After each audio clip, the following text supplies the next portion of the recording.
Hello दोस्तों, asset management में एक और टर्म आती है प्रोविजनिंग। तो एसेट प्रोविजनिंग क्या होता है?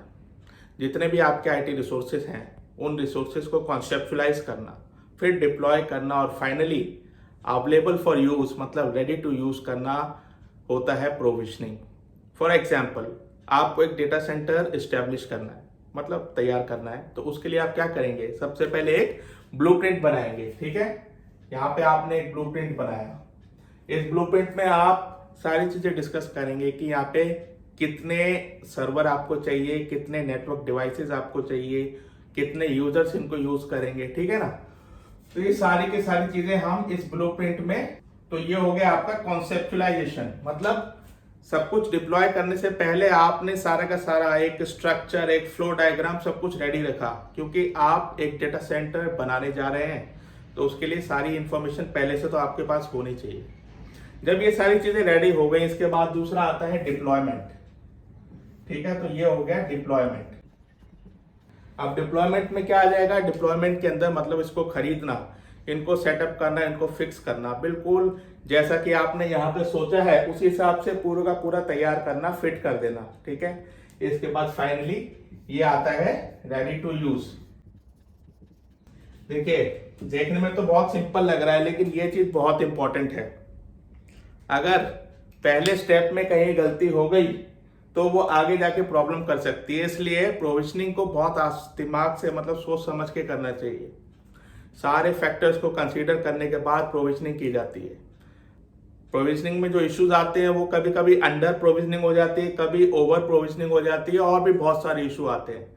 अंडर प्रोविजनिंग मतलब जितना आपने सोचा था, आपने जो यहाँ पे रेडी टू यूज किया वो उस लेवल का नहीं हो पाया। मतलब 1000 यूजर्स का सोचा, लेकिन जो अल्टीमेटली बैंडविड्थ मिल रही है वो केवल 800 या 700 यूजर की मिल रही है, तो प्रॉब्लम है। ओवर प्रोविजनिंग मतलब आपने 500 1000 का सोचा था, ये 1500 का या 2000 यूजर्स को कैपेबल कर रहा है, मतलब वेस्टेज हो रहा है, राइट, रिसोर्सेज का। तो ये भी प्रॉब्लम है। ओवर अंडर हर तरह की प्रॉब्लम आती है, तो इसलिए प्रोविजनिंग को बहुत सोच समझ के किया जाता है। जनरली जो प्रोविजनिंग होती है वो स्टार्टिंग में होती है, या फिर जब कोई बड़ा प्रोजेक्ट, बड़ा कोई एसेट डिप्लॉय होता है तब होती है। प्रोविजनिंग के बाद जो चीजें होती हैं वो होती हैं कॉन्फ़िगरेशंस। जी हाँ, अब ये जब सेटअप हो गया, रेडी टू यूज हो गया, इसके बाद समझ लिया आपके पास है 200 सर्वर आ गए यहाँ पे। ठीक है ना? अब इन 200 सर्वर में और चेंजेस करना, इनमें रिसोर्स एलोकेशन करना, ये सारी की सारी चीजें कॉन्फ़िगरेशन में आ जाती हैं। तो यहाँ पे आप देख सकते हैं कई तरह की प्रोविजनिंग होती है। प्रोविजनिंग कई तरह की कैसे होगी? सबसे पहले होगी नेटवर्क प्रोविजनिंग। जी हाँ, सबसे पहले हमने क्या किया?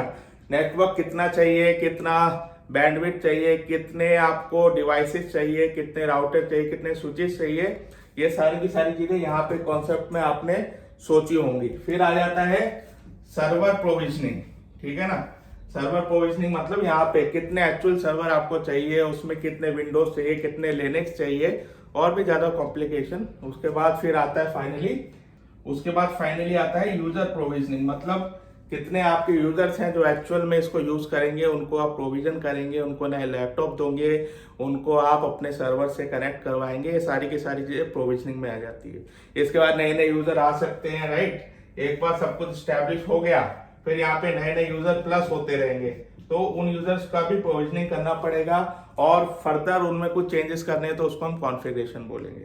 तो आई थिंक आपको बेसिक आइडिया लग चुका होगा कि प्रोविजनिंग क्या होती है। इसको और डिटेल में आपको समझना है तो जाइए servicenow-spectacular.com पर।